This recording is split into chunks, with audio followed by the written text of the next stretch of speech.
నమస్కారం, అహల్య న్యూస్ కి స్వాగతం. ఈనాటి వార్తా విశేషాలు. సీఎం చంద్రబాబు అధ్యక్షతన స్టేట్ ఇన్వెస్ట్మెంట్ ప్రమోషన్ బోర్డు సమావేశం నిర్వహణ. 15 ప్రాజెక్టులకు సంబంధించి 44,776 కోట్ల పెట్టుబడులకి ఆమోదం. పెట్టుబడులు త్వరితగతిన కార్యరూపం దాల్చేలా అధికారులు ట్రాకింగ్ చేయాలని అధికారులకి సీఎం ఆదేశం. మనమిత్ర వాట్సాప్ గవర్నెన్స్ ప్రారంభించిన మంత్రి లోకేష్. తొలి విడతలో 161 రకాల సేవలు లభ్యం. ప్రతి సమాచారం వాట్సాప్ లోనే లభ్యం.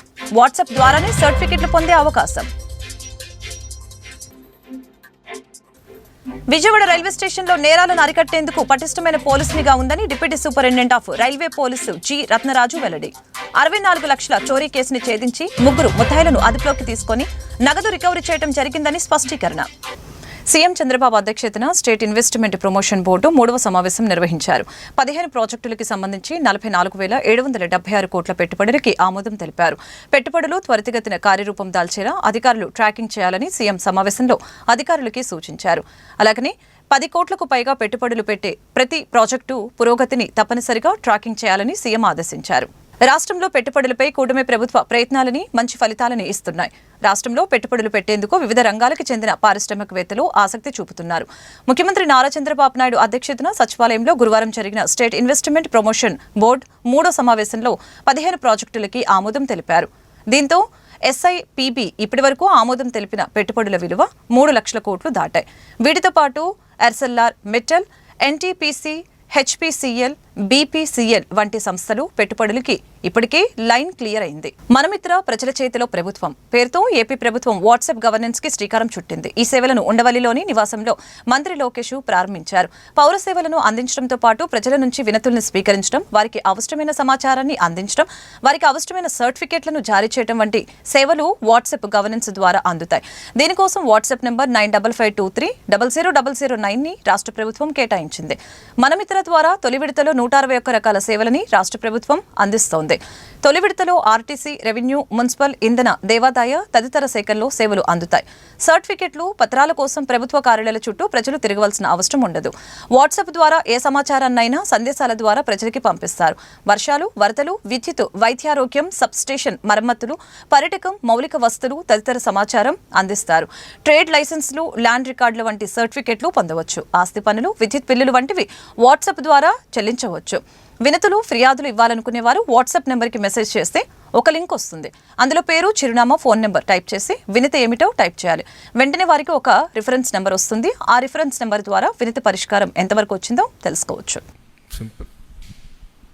అప్పుడు మీకు ఎవరు హైజాక్ చేయడానికి, ఫోన్ లింక్ తీసుకెళ్ళడానికి అవకాశం ఉంది.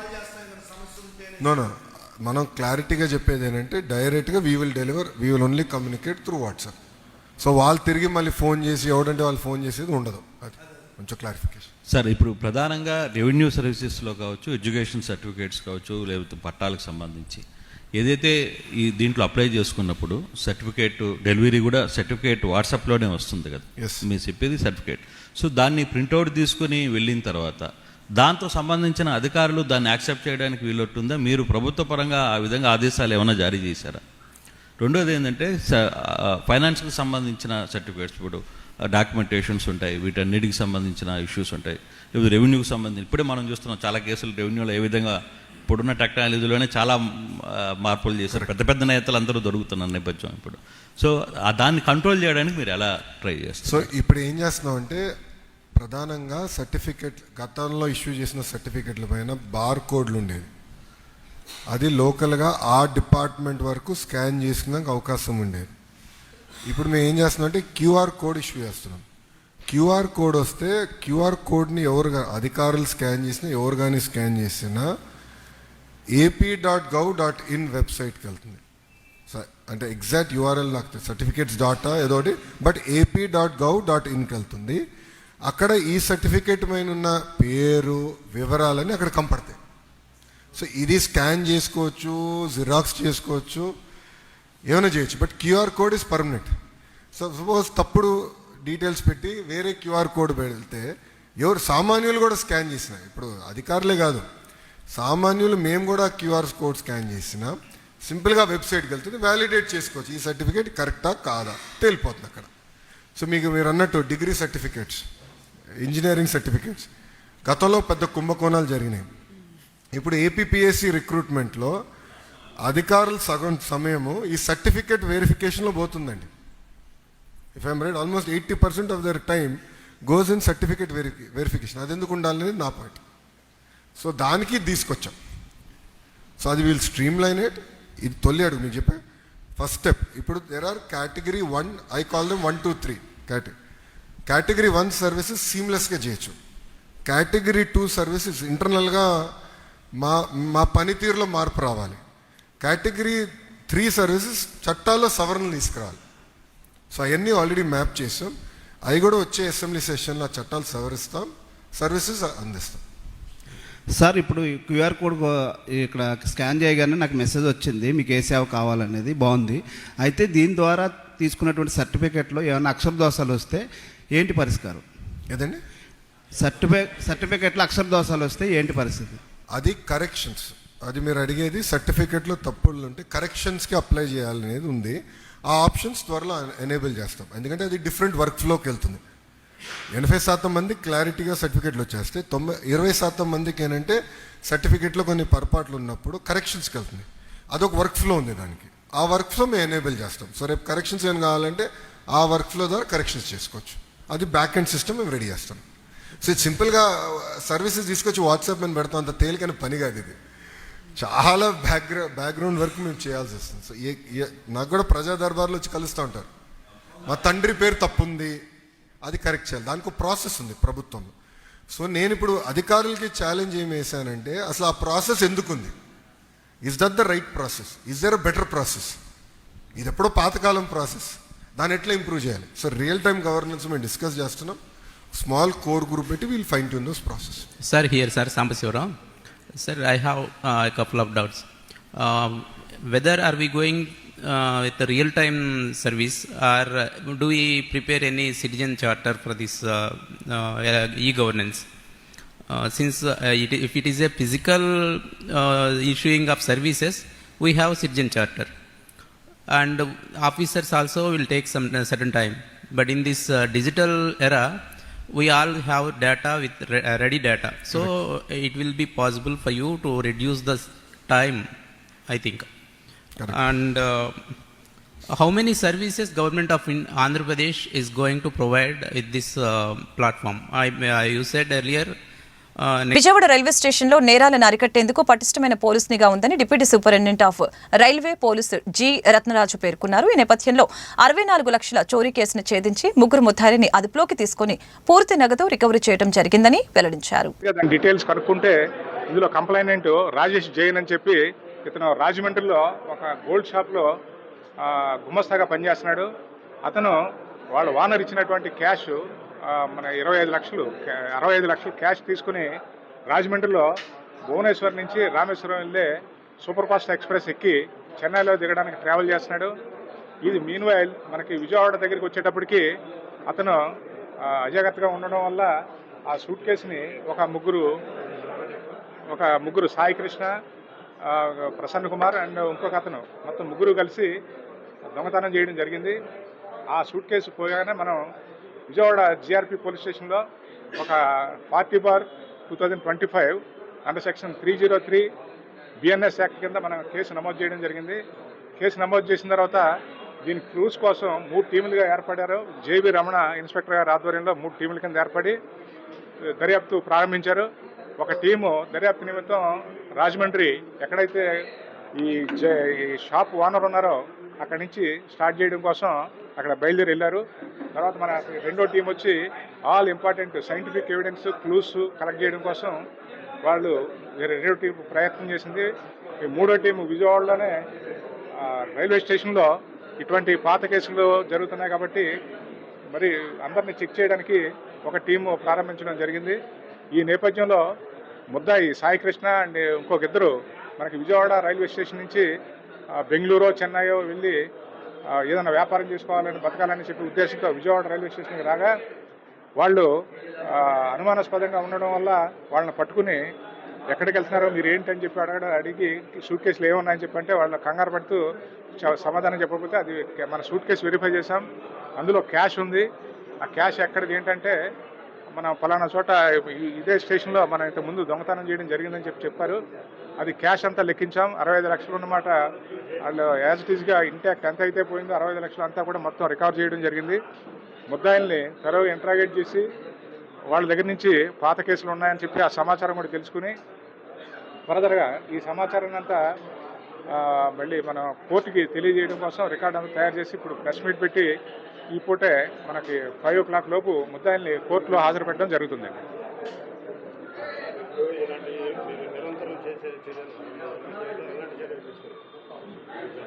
అంటే మనం రెగ్యులర్గా నిరంతరం ఏంటంటే ట్రైన్ బీట్స్ ఉంటాయండి. ఆర్పిఎఫ్ వాళ్ళు కూడా ట్రైన్ బీట్స్ ఆర్గనైజ్ చేస్తారు.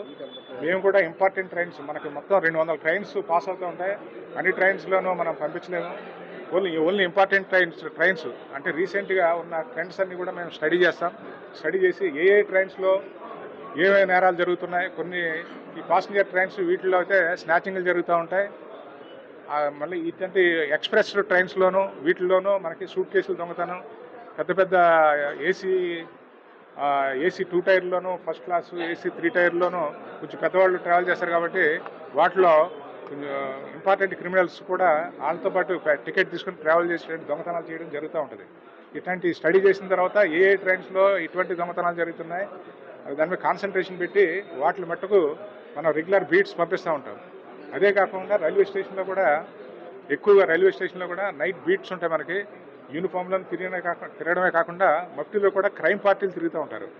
దాని మీద చాలా వరకు మనకి రైల్వే స్టేషన్లోనే చాలామంది ముద్దాయిలు పట్టుకోవడం జరిగింది.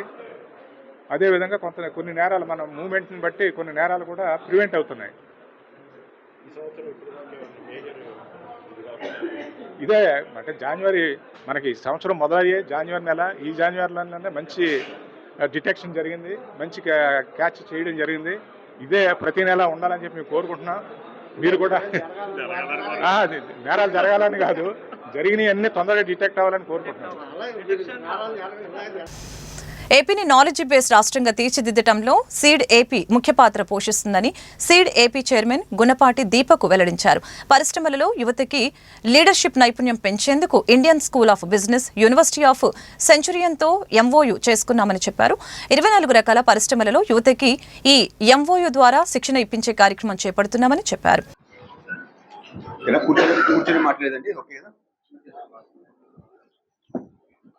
అందరికీ నమస్కారము.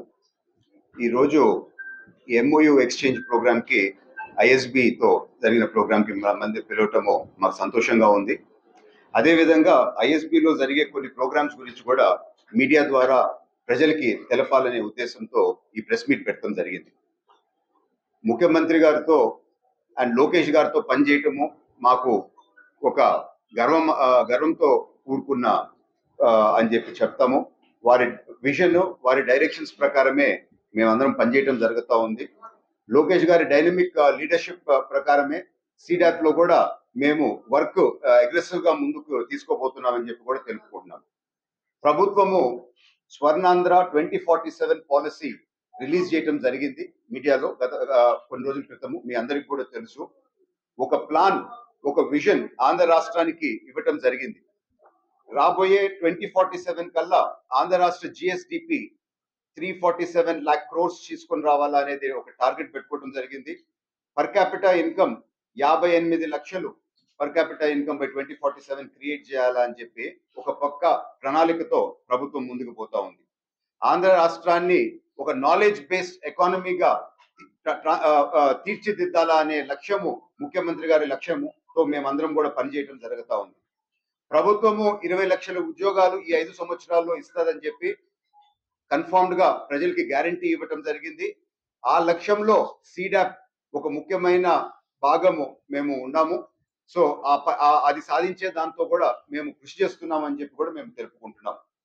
ముఖ్యంగా మీరు చూస్తే గత 5 సంవత్సరాల్లో ఏ విధంగా ఆంధ్ర రాష్ట్రంలో ఒక డిస్ట్రక్షన్ జరిగింది, ఏ విధంగా రాష్ట్రాన్ని గత వైసీపీ ప్రభుత్వము దెబ్బతీసిందో ఒకసారి మళ్ళా మనం గుర్తుపెట్టుకోవాల్సిన సమయం వచ్చింది. మొన్ననే ఆంధ్రప్రదేశ్ ఫిజికల్ హెల్త్ ఇండెక్స్ అని చెప్పి నీతి ఆయోగ్ ఈ రిపోర్ట్ సబ్మిట్ చేయడం జరిగింది. దీని గురించి ముఖ్యమంత్రి గారు కూడా ఆల్రెడీ ఒక ప్రెస్ మీట్ పెట్టినారు. క్లియర్ గా Andhra Pradesh ranking, physical health ranking 17వ స్థానానికి పడిపోయింది. అంటే భారతదేశంలో వన్ ఆఫ్ ద లోయెస్ట్, మన తర్వాత పంజాబ్ ఒకటే ఉంది. అదే డెట్ సస్టైనబిలిటీ మీరు చూస్తే 0. అంటే ఎటువంటి పరిస్థితిలోకి ఈ రాష్ట్రాన్ని గత ప్రభుత్వం తీసుకొని వచ్చిందో మనం చూస్తాం. ఇటువంటి పరిస్థితిలో కూడా మన ముఖ్యమంత్రి గారి డైనమిక్ విజన్ తో, మేము ఇన్నోవేటివ్ ఐడియాస్ తో, కొత్త పాలసీస్ తో ఈ రాష్ట్ర భవిష్యత్తుని తీర్చిదిద్దే విధంగా ముందుకు పోతున్నాం. కొత్త 6 ఇండస్ట్రియల్ పాలసీస్ అనౌన్స్ చేయడం జరిగింది. సో ఖచ్చితంగా ఒక మార్పు అనేది మనకి ఈ 6 నెలల్లోనే ఆంధ్ర రాష్ట్రంలో కనపడతా ఉంది అని చెప్పి మాత్రం గర్వంగా నేను తెలుపుకుంటున్నాను. లోకేష్ గారు పాదయాత్రలో జరిగిన కూటమి ప్రభుత్వం అధికారంలోకి వచ్చిన ఈ 7 నెలల కాలంలో సెంట్రల్ నియోజకవర్గంలో అనేక అభివృద్ధి కార్యక్రమాలకి ఎమ్మెల్యే బోండా ఉమామేశ్వరరావు శ్రీకారం చుట్టారని బోండా ఉమ తనయుడు బోండా సిద్ధార్థ్ రవితేజ తెలిపారు. నియోజకవర్గంలోని బోండా నివాసంలో బోండా ఉమామేశ్వరరావు జన్మదిన వేడుకలు స్థానిక టీడీపీ నేతలు ఘనంగా నిర్వహించారు. ఈ వేడుకల సందర్భంగా ఆయన తనయుడు బోండా సిద్ధార్థ, బోండా రవితేజ కలిసి కేక్ కట్ చేసి సంబరాలు చేసుకున్నారు. సెంట్రల్ నియోజకవర్గంలో ఎమ్మెల్యే బోండా మహోత్సవ జన్మదిన వేడుకల్ని టీడీపీ నేతలు ఘనంగా జరుపుకున్నారని తెలిపారు. అనాథ శరణాలయాలు, వృద్ధాశ్రమాలు, ప్రభుత్వ స్కూళ్లలో అన్నదాన కార్యక్రమాలని నిర్వహిస్తామని తెలిపారు. నియోజకవర్గంలోని ప్రతి ఒక్కరికి అందుబాటులో ఉంటూ వారి సమస్యల్ని పరిష్కారం కోసం తన తండ్రి ఎంతగానో కృషి చేస్తున్నారని వారు పేర్కొన్నారు. ఈరోజు విజయవాడ సెంట్రల్ నియోజకవర్గంలో ఒక పండుగ వాతావరణం ఈరోజు మనం చూస్తూ ఉన్నాం. ప్రతి సంవత్సరం లాగే ఈ సంవత్సరం కూడా బోండా ఉమా గారి జన్మదినం సందర్భంగా ఇది మరీ ముఖ్యమైనది. ఎందుకంటే ఎన్నికల తర్వాత గౌరవ శాసనసభ్యులు ప్రభుత్వ విప్ బోండా ఉమా గారి మొదటి జన్మదినం. కానీ ప్రతి సంవత్సరం అధికారంలో ఉన్న, ప్రతిపక్షంలో ఉన్న ప్రజలు కానీ, ఇక్కడున్న కార్యకర్తలు కానీ, అభిమానులు కానీ వాళ్ళ ప్రేమ మాత్రం ఏమాత్రం కూడా తగ్గలేదు. మనం ఈరోజు చూస్తూ ఉన్నాం. వివిధ డివిజన్లలో, విజయవాడ సెంట్రల్ నియోజకవర్గం మొత్తంలో కూడా వివిధ డివిజన్లలో అనేక సేవా కార్యక్రమాలు చేస్తూ రక్తదాన శిబిరాలు కానీ, లేకపోతే పిల్లలకు పుస్తకాలు ఇవ్వడం కానీ, వృద్ధులకు అన్నం పెట్టడం కానీ, ఇలా ఎన్నో సేవా కార్యక్రమాలు చేస్తూ ఈరోజంతా కూడా పూర్తి స్థాయిలో ఆయన అభిమానులు, తెలుగుదేశం పార్టీ శ్రేణులు నిమగ్నమై ఉన్నారు. ఎందుకనంటే ఒక కమిట్మెంట్ ఉన్న వ్యక్తిగా, పార్టీ నాయకుడిని, అదేవిధంగా ఈయన మీద పెట్టుకున్న ఒక నమ్మకాన్ని కాపాడే వ్యక్తిగా, ఏదైతే గత 15-20 సంవత్సరాలుగా రాజకీయాల్లో ఉంటూ ఎటువంటి రాజకీయ నేపథ్యం లేనటువంటి కుటుంబంలో నుంచి వచ్చి విజయవాడ లాంటి ఒక బలమైన నగరంలో రాష్ట్ర నాయకుడిగా, ఒక బలమైన శక్తిగా ఎదిగినటువంటి బోండా ఉమా గారికి ఇంతటి ప్రేమ అభిమానం లభించింది అంటే అది ఒక విజయవాడ సెంట్రల్ నియోజకవర్గ ప్రజల ఆశీస్సుల వల్లే అని కూడా ఈ సందర్భంగా తెలియజేస్తా ఉన్నా. తప్పనిసరిగా ఏదైతే ఆయనకు ప్రజలు ఆయన మీద పెట్టిన నమ్మకాన్ని తప్పనిసరిగా ముందుకు తీసుకెళ్లే విధంగా రాబోయే 4 సంవత్సరాలు కూడా ఒక శాసనసభ్యుడిగా, ప్రభుత్వ విప్పుగా తన కర్తవ్యాన్ని, బాధ్యతను అంతకన్నా శుద్ధితో నిర్వహిస్తారని మనస్ఫూర్తిగా తెలియజేసుకుంటూ, ఏదైతే ఈరోజు అభిమానులు చూపించేటువంటి ప్రేమ ఆప్యాయతలకు మా కుటుంబం మీద పెట్టుకున్నటువంటి ఈ ప్రేమకు ఎల్లప్పుడూ కూడా మేమందరం కూడా వాళ్ళకు రుణపడి ఉంటామని ఈ సందర్భంగా మనస్ఫూర్తిగా తెలియజేసుకుంటూ, ఒక్క విజయవాడ సెంట్రల్ నియోజకవర్గంలోనే కాకుండా విజయవాడలో ఉన్నటువంటి ఈస్ట్ వెస్ట్లో కూడా ఆయన అభిమానులు ఎన్నో సేవా కార్యక్రమాలు, ఒకసారి మనం చూసుకున్నట్టయితే ప్రభుత్వ జూనియర్ కళాశాలలో కానీ, లేకపోతే వృద్ధాశ్రమాల్లో కానీ అనేక భోజన ఏర్పాట్లు అన్నీ కూడా చేశారు. తప్పనిసరిగా ఇటువంటి సేవా కార్యక్రమాలను ఎప్పుడు కూడా బోండా ఉమా గారు కానీ మేము కానీ ప్రోత్సహిస్తూ ముందుకు తీసుకెళ్తామని మరొక్కసారి తెలియజేసుకుంటూ, ఏదైతే ఈరోజు మా మీద చూపిస్తున్న ఈ ప్రేమ ఆప్యాయతలకు మనస్ఫూర్తిగా మీ అందరికీ కూడా రుణపడి ఉంటామని ఈ సందర్భంగా తెలియజేస్తా ఉన్నాం. విజయవాడ దాసరి భవన్ నందు నిర్వహించిన మీడియా సమావేశంలో ఆయన మాట్లాడారు. అధికారులు మామూలు మత్తులో జోగుతున్నారని, సహజ వనరుల్ని కొల్లగొడుతున్న వారిపై కఠిన చర్యలు తీసుకోవాలని డిమాండ్ చేశారు. గనుల శాఖ మంత్రి చర్యలు తీసుకోవాలని డిమాండ్ చేశారు. ముఖ్యమంత్రి మాటల్ని సొంత పార్టీ ఎంపీనే బేఖతారు చేస్తున్న చర్యలు లేవని విమర్శించారు.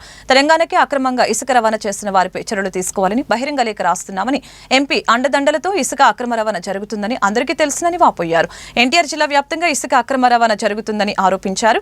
దీనిపై తక్షణమే విచారణ జరపాలని, సిపిఐ ఆధ్వర్యంలో ఆందోళన చేస్తామని, ఇసుక అక్రమ రవాణా అడ్డుకుంటామని స్పష్టం చేశారు. గౌరవనీయులు కేశినేని శివనాథ్ ఎలియాస్ చిన్ని వారి ఆధ్వర్యంలో జగ్గేపేట, నందిగామ నియోజకవర్గంలో భూగర్భ జలాలు అడుగంటిపోయేలా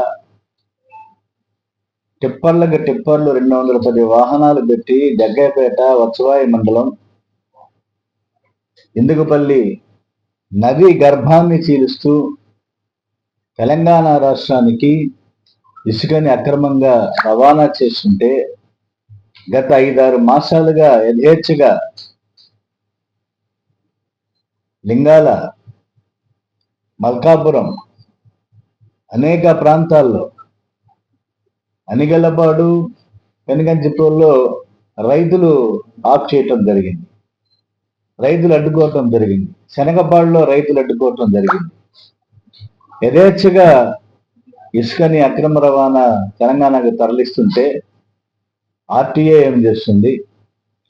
జగ్గయ్యపేట పట్టణంలో నంబర్ ప్లేట్ లేనటువంటి వాహనాలు యథేచ్ఛగా శైర విహారం చేస్తున్నాయి.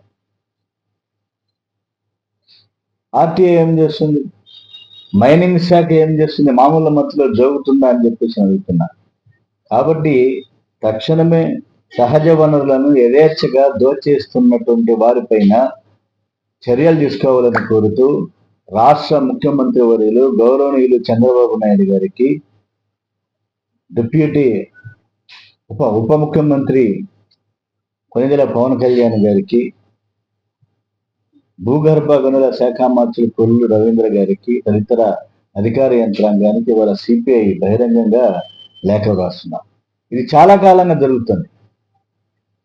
అధికారులు ఏమీ మౌన పాత్ర వహించినటువంటి పరిస్థితి, మైనింగ్ శాఖ ఎటువంటి చర్య తీసుకున్నటువంటి పరిస్థితి.